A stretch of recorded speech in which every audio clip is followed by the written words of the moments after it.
Welcome back to our channel, where we dive into the world of finance and trading strategies. Today, we have an exciting topic lined up for you: trendlines. So, what exactly is a trendline? Well, it's a powerful tool used by traders and investors to identify trends in the financial markets. By drawing a trendline, we can visualize the overall direction of a stock, commodity, or any other asset. A trendline is created by connecting two or more significant price points on a chart. It helps us understand whether a stock is moving in an uptrend, a downtrend, or even in a sideways trend. Understanding these trends can provide valuable insights for making informed trading decisions. There are several types of trendlines, such as upward trendlines, downward trendlines, and even horizontal trendlines.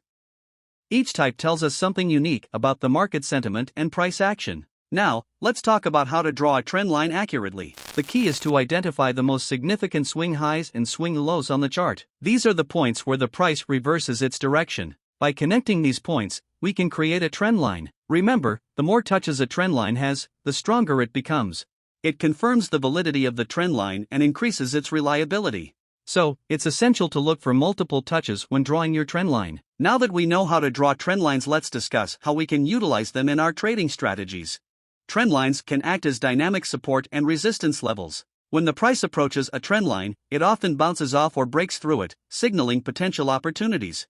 For example, when a stock is in an uptrend and pulls back to the trend line, it could present a buying opportunity.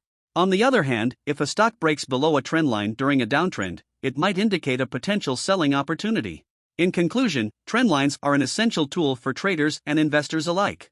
They provide valuable insights into market trends, help identify potential entry and exit points, and improve the overall accuracy of our trading strategies. That's all for today's video. If you enjoyed this content and want to learn more about trading strategies, make sure to subscribe to our channel and hit the notification bell. Also, leave a comment below and let us know what other topics you'd like us to cover in future videos. Until next time, happy trading!